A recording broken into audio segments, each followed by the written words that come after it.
All right,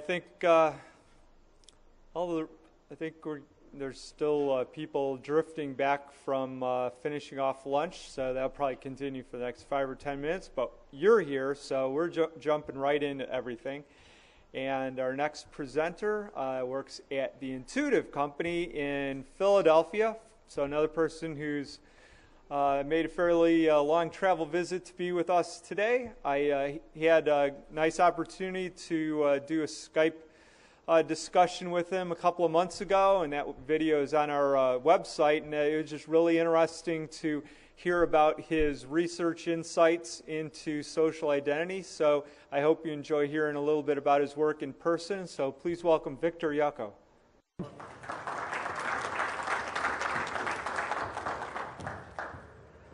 Thanks, Joe. Thanks for having me.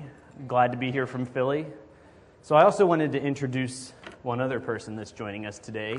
Over here we have Lynn P., who is sketching.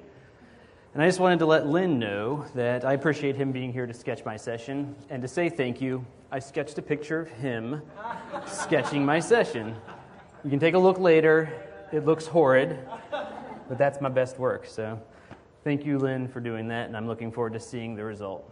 And thank you, everybody, for showing up today, especially since it's after lunch, and I put the word theory in the title of my presentation, which can often scare people off. So with that, we'll get started. I'm Victor. Here are some of my digital digits if you want to get in touch with me later. I'm not very interesting on Twitter. If you really want to connect, maybe LinkedIn is a good way of doing it, or email. I actually like email.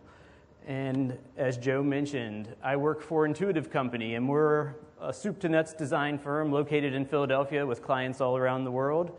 If you are awesome, you might want to check out our website, intuitivecompany.com, and follow up with me if you're looking for employment and might want to live in the Philly area. It's not all cheesesteaks and Rocky statues, but that is a lot of it.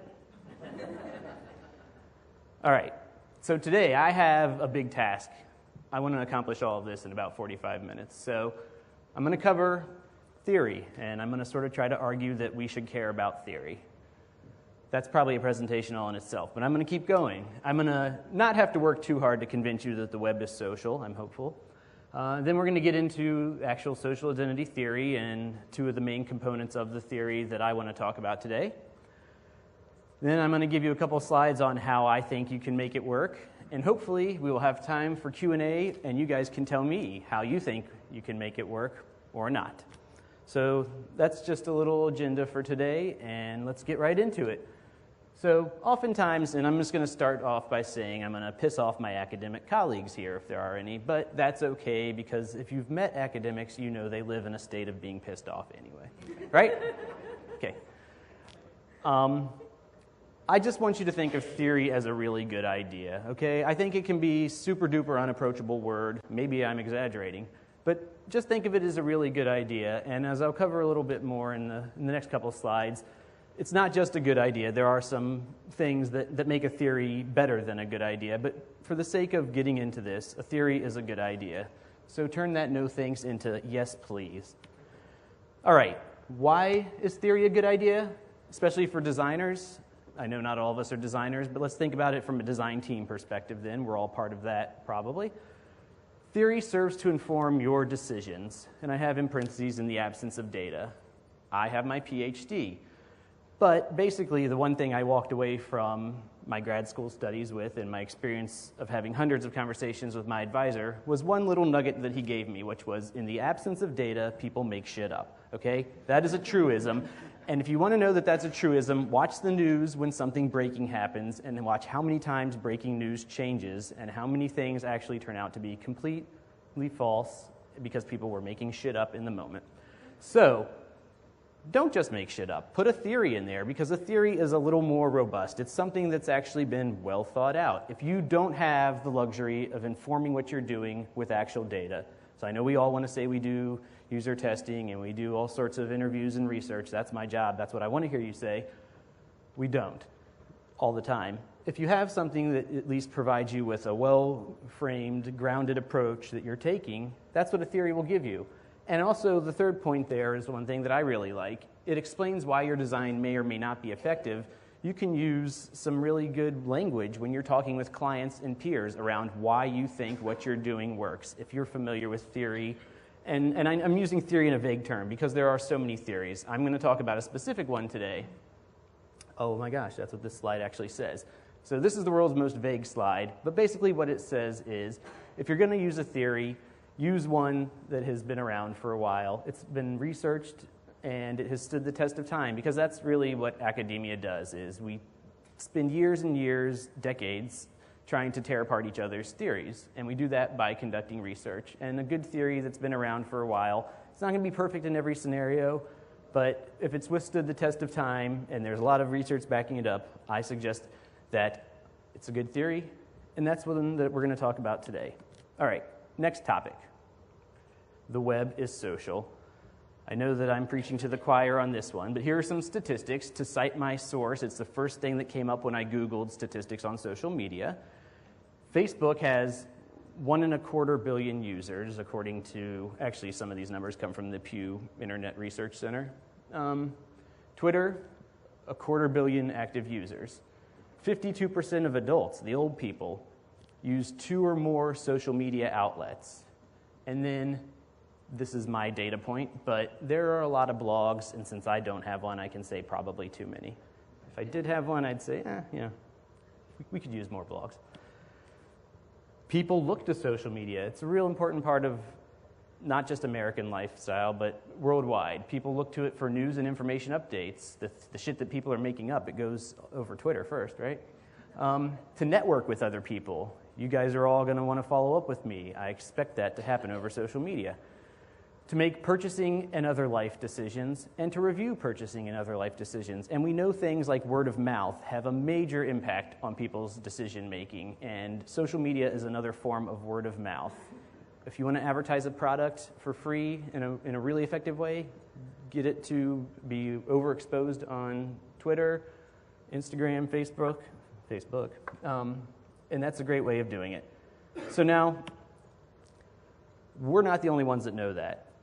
What that means is our clients, the people we work for, whether it's internal or external, expect everything to have a social component, even if it might not necessarily make sense. So these are takes on some of my experiences over the last year or so. I want this to be the Facebook of telecommunications management portals. Of course you do, because I want to like it when you pay your phone bill. People should be able to tweet about their transactions, show their followers what they're doing in online banking. Right. Just overdrew my account, #I'm broke. I want people to know that. I don't use it. This one actually sort of frustrates me, I gotta be honest with you. I don't use it, but my kids do. They are the users of the future. Every middle-aged adult I've ever interviewed or had in a usability test. And the reason it frustrates me is because they're projecting and assuming. I see my child using Facebook all the time. I see my child tweeting all the time, Instagram, whatever. That doesn't mean social media or whatever experience they're into is going to transfer to their online banking experience, to paying their telephone bill. You're assuming that because you think Johnny is ignoring you with his face in the phone. It's true, but it might not be that he's online banking with his Twitter account. So, I don't know. I would rather hear what every middle-aged adult user wants to do themselves as a social experience online. And this leads to the problem, which I'm hoping to provide a little bit of insight on today. There isn't a one-size-fits-all solution in terms of making an experience social online. It's not as simple as adding a like button, although a lot of people have, and how we design for social interactions that are appropriate and help achieve our goals. That's the question that I'm going to use social identity theory to help answer. And with that, my next slide, social identity theory, a framework for ensuring an effective social experience.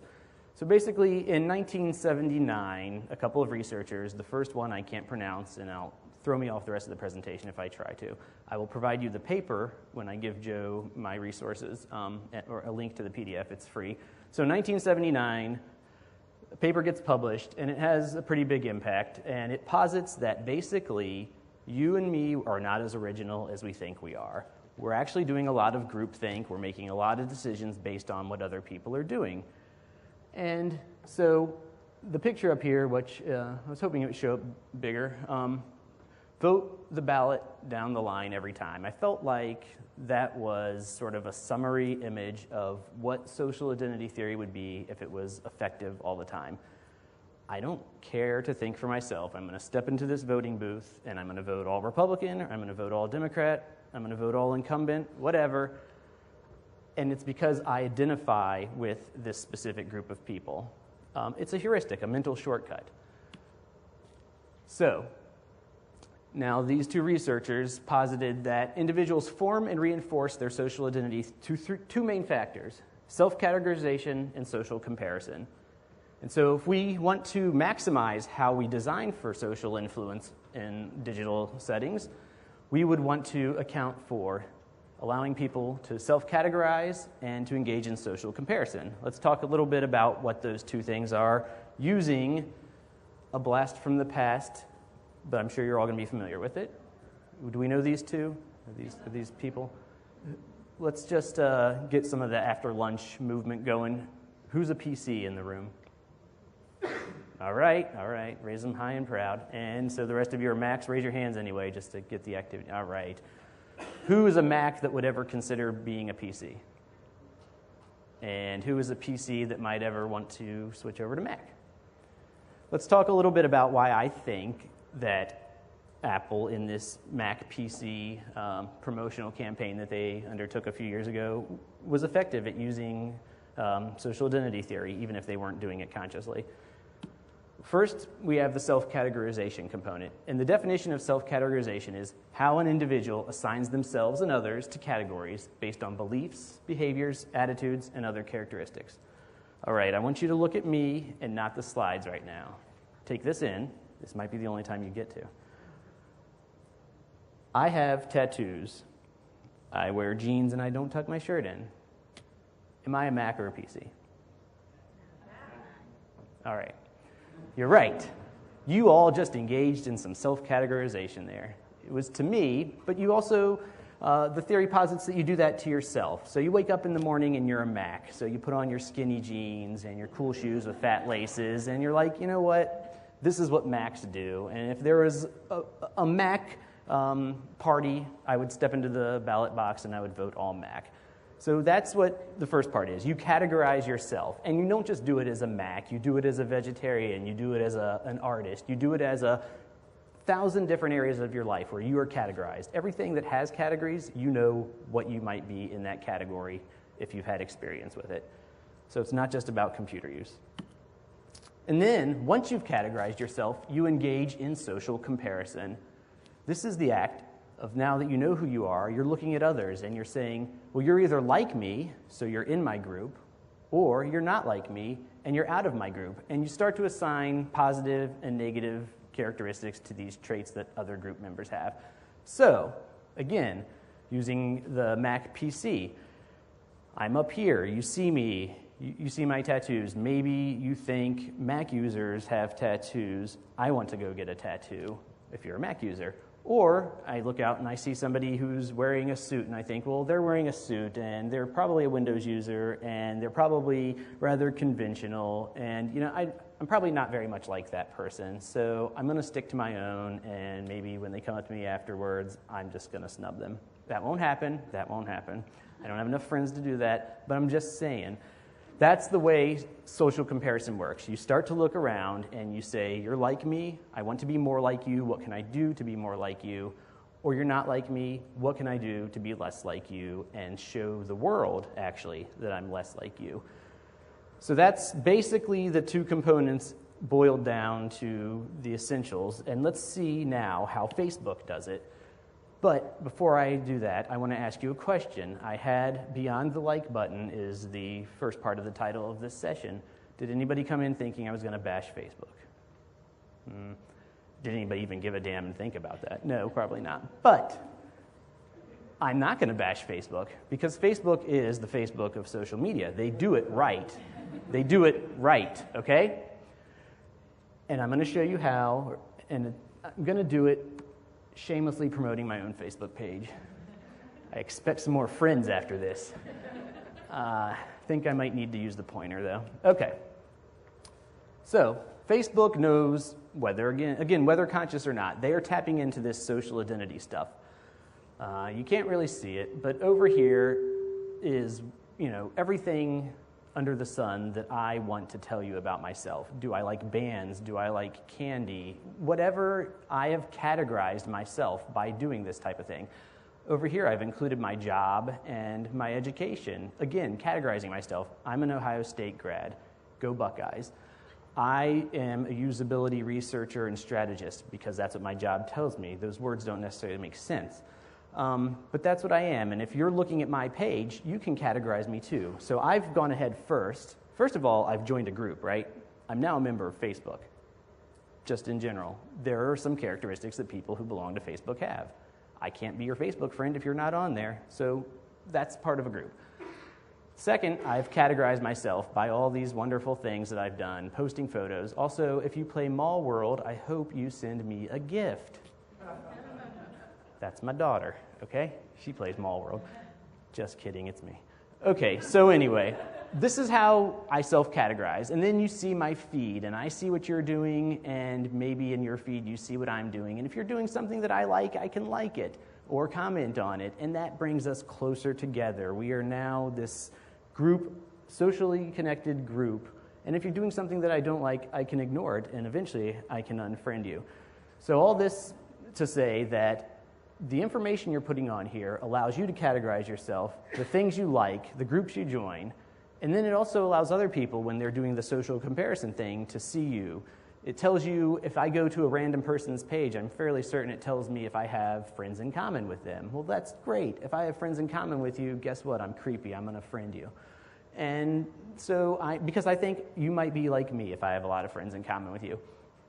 So that is how, at the individual profile level, Facebook does social identity correctly. Next, we have my favorite group, and probably yours, Hunters Against PETA. I struggled to find something a little out there. I don't know. Not that Hunters Against PETA is out there. Anybody?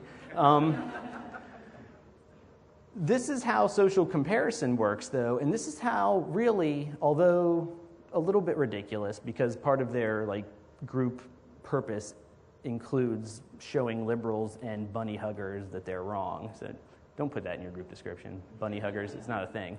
But this is how social comparison and Facebook are used to create stronger ties. All right, if I'm going to Hunters Against PETA, I know two things. I know if I'm a hunter and this group is like me, and I know that if I am a member of PETA, this group is not like me, and now I will move on. So let's say I'm a hunter, though. I get on the page. It is now a closed group. At one point, it wasn't, and I grabbed screenshots when it wasn't. But so let's say I go to this page, and I see here what you can't see is they're telling you James Hetfield and Joe Rogan have killed bears. Go James, go Joe. I now know those are two people I should like, right? They are like me because they're hunters, and they do things that I think hunters should do. And then over here, this little call out was a lady saying, recently PETA had been at the Oregon State campus, and you just should have seen those. I think she calls them psycho nutballs. And using language like that is offensive, but it's also a way of strengthening ties. Hey, we're not like psycho nutballs. Come be a hunter against PETA. Hey, PETA, you are psycho nutballs. Stay away from me. Okay, this is effective at social identity theory. I know, it takes me 2 seconds to know whether or not I belong to this group. And this is not true, but I put it in there anyway to pretend. Let's say I liked her statement here and decided to click on to find more, and it tells me, I've got 26 friends in common with her. I really like this lady. I want to be a part of her group. Okay, I want my updates to all be about what the nutballs at PETA are doing. So this is to show you that Facebook really is effective at what they do. Nothing about this presentation is to say Facebook shouldn't be like Facebook. It's to say I'm not sure online banking or telecommunications portals should be like Facebook. In fact, I'm positive they shouldn't be. And we need to think a little bit harder about how we can make them more unique and take advantage of what we have. So here's my statement on that. We have to move beyond the like button to social interactions that make sense in the context of a specific experience. And what is the specific experience? It's what you're designing around, it's your product, it's the interactions that are going on if it's transactional. How can you incorporate social interaction? And sometimes I think the answer might be you can't and you shouldn't, and we'll talk a little bit about that, but not yet. I want to give you a couple more examples of how sites address social identity theory. And not all of it is good, I will warn you. Who's familiar with Mendeley? Anybody? All right. Well, Mendeley has made finding and sharing academic journal articles fun and social. And they actually have. I'm a member of Mendeley, and I want to show you sort of how they use social identity theory. First of all, you can join a group. Well, first of all, you join Mendeley, but then you join a group. So if you can't see it up here, this is my group, one of many that I'm in, Qualitative Research Methodology. So I am now part of, I've categorized myself, I'm a qualitative researcher, and I'm now joining a group, Qualitative Research Methodology, to find other like-minded individuals. And what I'm going to do is I'm going to look at what papers they're reading and sharing so that I know what papers I should be reading and sharing. And so that's the positive part of social identity theory. I've categorized myself. I am qualitative researcher. And now I'm comparing what are these other people doing? What do I need to do? And so, I mean, if you would extrapolate from that, I would maybe look at the quantitative researchers and say, I don't want to be anything like the quantitative research methodology. And that's drawing the line pretty hard, and that's not what I would do. But that's how you could find outgroups, so just even in the realm of research. And if you're familiar with academia, the way something becomes popular is by being shared. You know, if I want to write a paper, I need to cite other people as my sources who have sort of built the literature behind me. And so this makes a lot of sense in the context of academia. Let's make an area where people can socialize around what papers they're reading, because that's actually how knowledge gets built in this arena. And then you can view what others are reading, and it's even harder to see, but down here you can view like individuals and go in and look. So if I don't want to be so interested in what the qualitative group is doing, but I know the name of a couple professors that I really like, I might go in and search for them and see if they've posted some papers on Mendeley that I should be reading, because I want to be more like them and I consider myself affiliated with them. But if I want to be a dick, I'm going to go in and I'm going to look at some professors that I don't like, and I'm going to refuse to cite any paper that they've listed on Mendeley. So take that. Next is Kiva. Anybody familiar with Kiva? Yeah. All right. That makes up for the last one. So this is a platform for making microloans, microlending, bringing together lenders and borrowers online. And they have also capitalized what I believe to be effectively on social identity theory. Because, sure, they could have just set up an area where you and I can jump on and donate some money. But what would be the fun in that? I'm an atheist, and I want to donate money in the name of atheists. I'm not an atheist, and that's not the point. But if you get onto Kiva and you can actually join a group, you can categorize yourself. I am like, and these are just the top two groups because atheists and Christians are fighting a battle for, well, I don't know what. Yes, I do. I do know what they're fighting a battle for. But they're the top two categories, and so that's really effective because you know what? If I am an atheist or if I am a Christian, I'm going to get on here and I'm going to say, I'm not going to let those atheists beat me. I'm going to join the Christian group, and then I'm going to give money, and maybe I'm going to give $5 or $10 extra because I want to see us overtake those atheists, and I know if all of us get together and do that, we will. Kiva has just utilized social identity theory to make me loan a little bit more money and become part of a group. And then maybe through that group, I haven't explored it enough because I don't have any money to lend, but it's possible that you can make actual interactions with individuals, and then maybe me and you can become friends through the Christian group or the atheist group, and we can decide to pool our money together and donate to other people. And so by forming these groups, Kiva has focused our efforts, but there is a way that it can backfire. So we see that the atheists and the Christians are like head and shoulders above the rest. And over here, it actually gives you like the top 10 list. And right here, I heard a rumor we have some Canadians at the conference. Canada, you don't have anything on being an atheist when it comes to giving money right now, okay? Now let's say I'm a Canadian atheist. They say they don't exist. I don't believe it. All right? And I want to give somebody some money. Well, I'm not going to go over here and join the Canadian group. You guys suck. It's a lost cause. And you know what? Maybe I'm not an atheist, and all I am is Canadian. Well, now maybe I don't want to join a group at all, because none of this looks like fun, because my group sucks. And that's the same way with, have you ever not liked something on Facebook because no one else has? Or have you not shared a news article because you're the only person, or you see that only one other person has? So I guess the point I'm making is it goes both ways. So social identity theory and including social interactions can also actually reduce social interactions. If you're highlighting the fact that nobody else likes something, why would I want to be the first person to come along and do that? And I have a better example. First of all, though, show of hands, who's a contributing member of Social Grocery? No takers? Oh, come on. All right. I don't know if this still exists because I pulled it in July, but there's a site. Somebody check on this.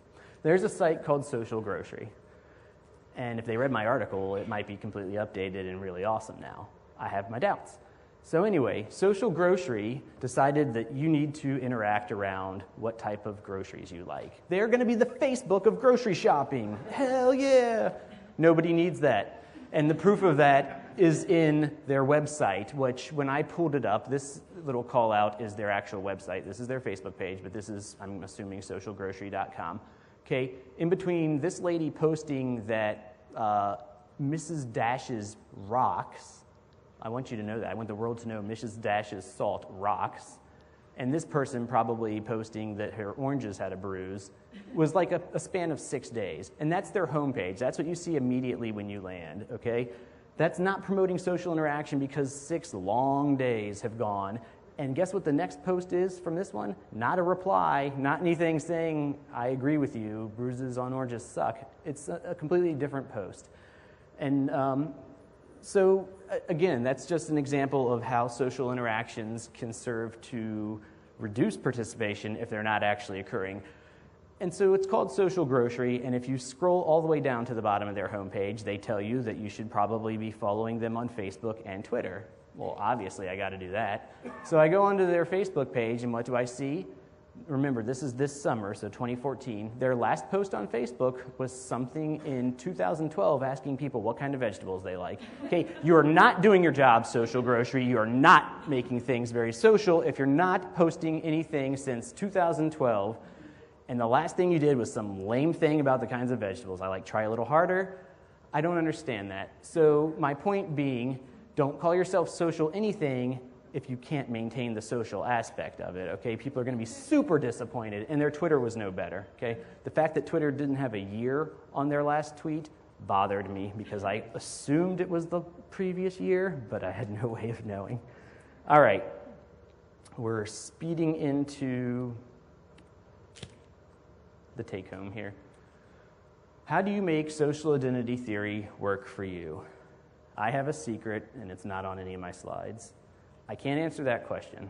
I'm a researcher. My job's to ask more questions. But I would love it if you guys had some answers in terms of the discussion we might have, because I only have a few slides left. So we will have some time to talk about appropriate social interactions. Let me just tell you from my researcher's perspective what I think about social identity theory and how we can make it work better for us as we design for digital experiences.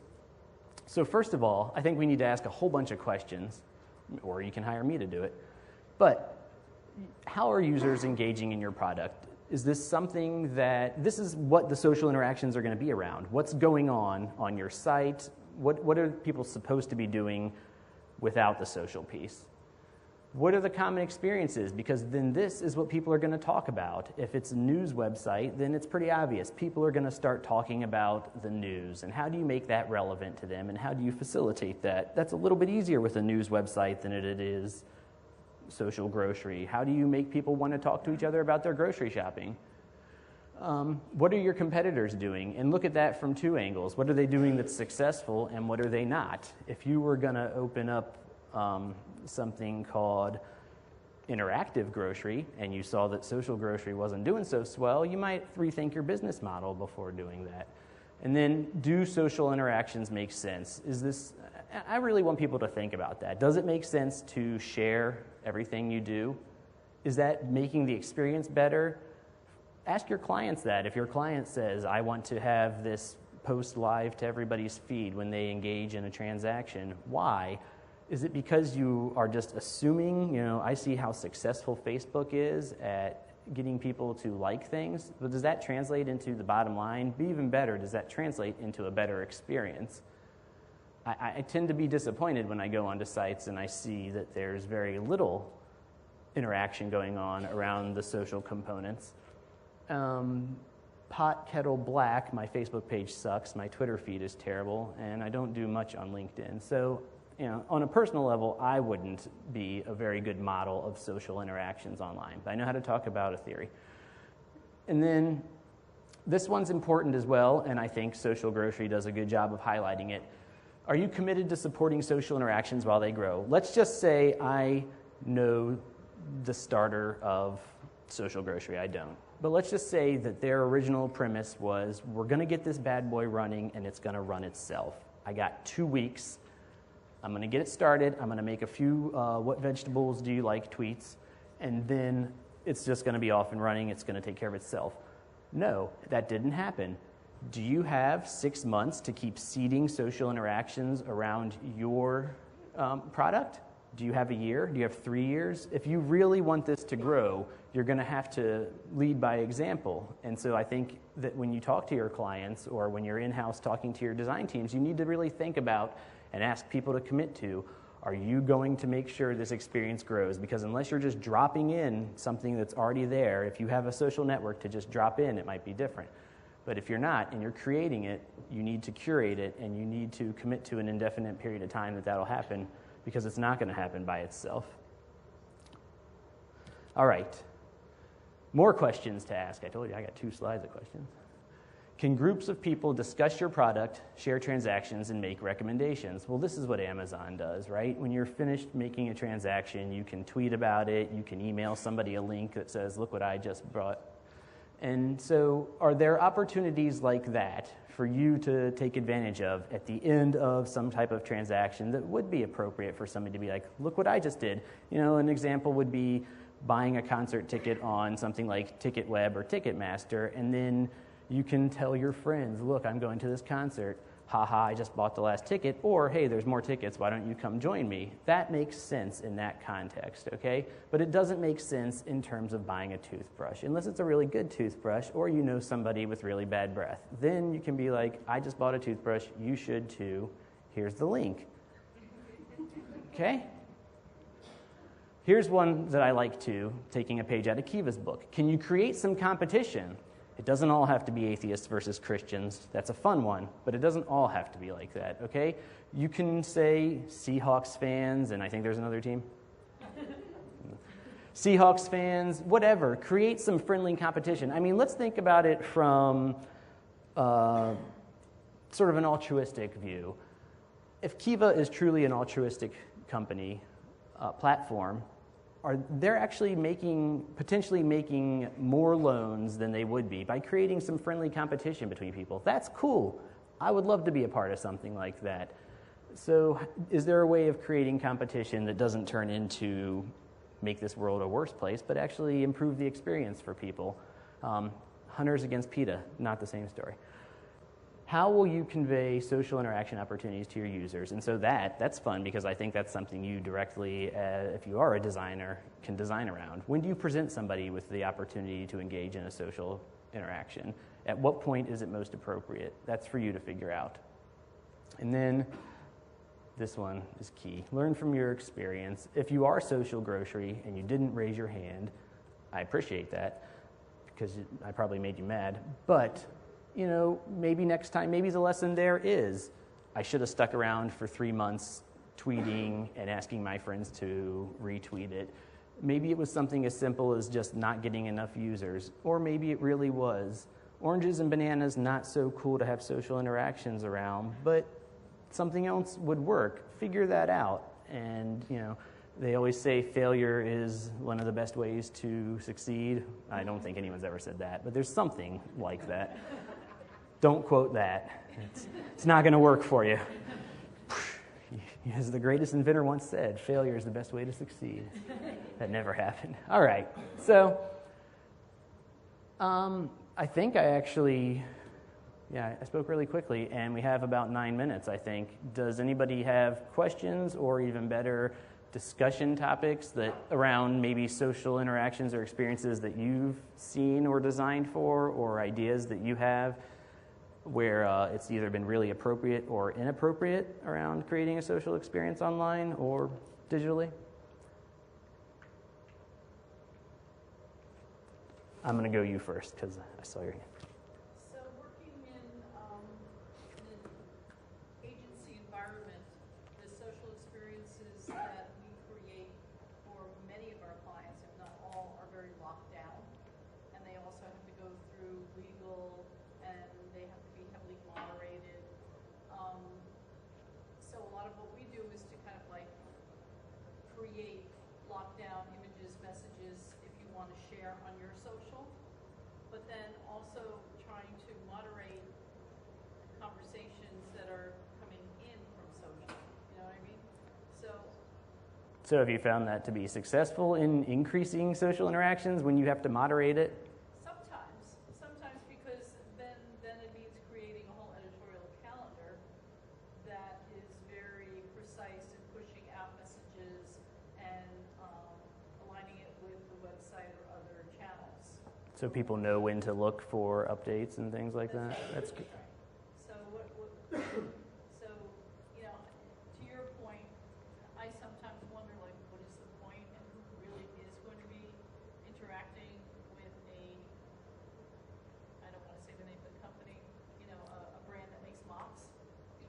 Okay. Just wondering, but they're there. And Yeah. there are people who actually, that's their 15 minutes of fame. They go and they like have their video, they're doing selfies and they're doing a whole thing. Mopping? Yes. I like it. Send them my way. All right. Did you have a question up front here?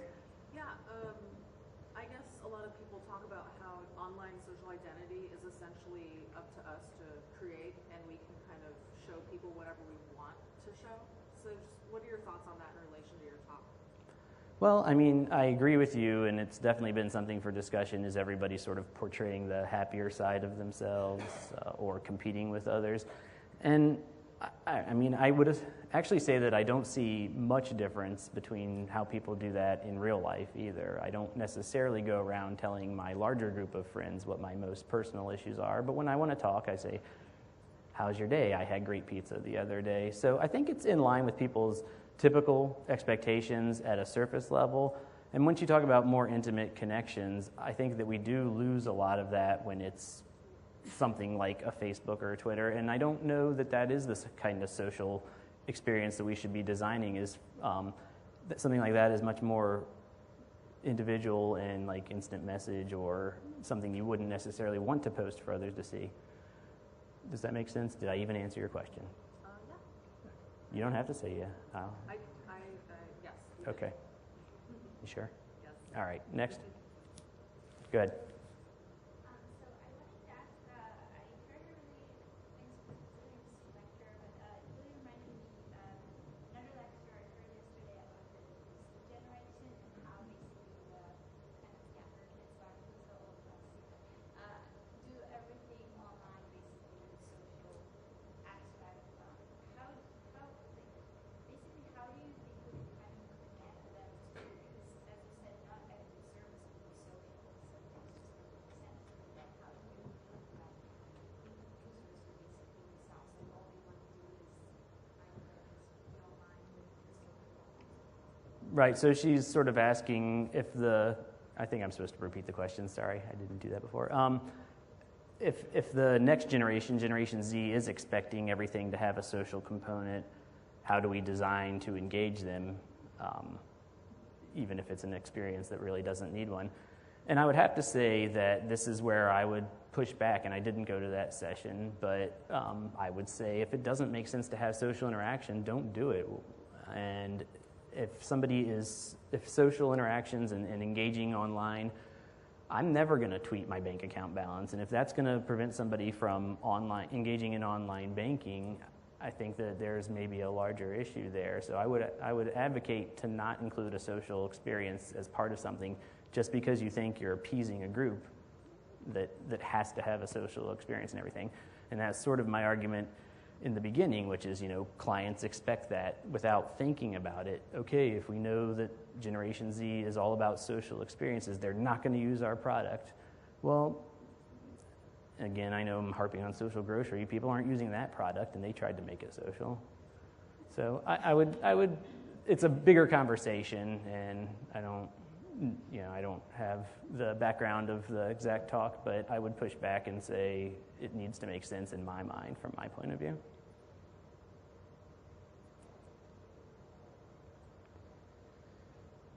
All right, there's one more treat. Does anybody else have any questions?